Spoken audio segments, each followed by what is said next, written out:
You're watching Risk Africa TV. It's the final day of the Insurance Conference 2015. We're coming to you from Sun City. Risk Africa TV is joined now by Greg Nosworthy, head of Euler Hermes, South Africa. Thank you very much for joining us. Pleasure. Thanks for being here. It's great to be here. Tell me a little bit more about Euler Hermes in South Africa and what you offer. Yes, Euler Hermes, we're the largest credit insurer in the world. We've launched recently in May this year to come into South Africa, and we obviously have an African strategy as well. We have to support businesses with regards to credit insurance.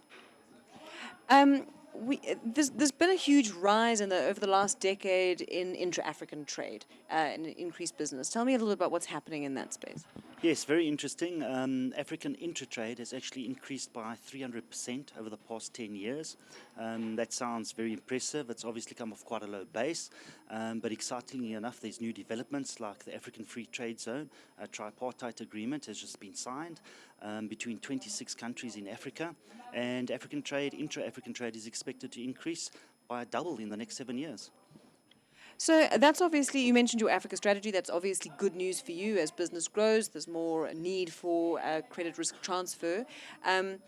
What is happening in the risk space around this? What are some of the key risks for credit? Yeah, well, the key risk specifically in Africa is that all the economies have different structures, different strategies.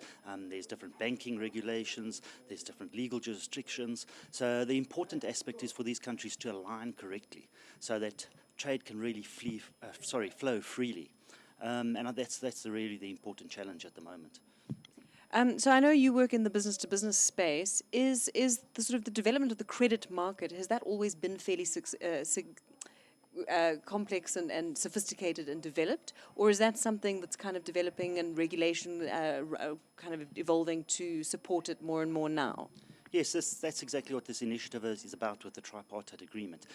Historically, I think African countries it's been easier for them to actually export into the European markets than to export down the road to their neighboring countries. And as the infrastructure develops and more emphasis is put on that in Africa, so the intra-African flow is going to increase. And I think that's where we're going to play a role in assessing that credit on behalf of the people who are supplying and assessing those buyers through Africa for our clients. How's South Africa doing on the intra-African stage or trade front? Yes, South Africa has always been quite ahead of the game at the moment. They've always been very active, and they're also going to be part of this tripartite agreement. So I think they'll play a driving role. Brilliant. Thank you very much for your time, Greg.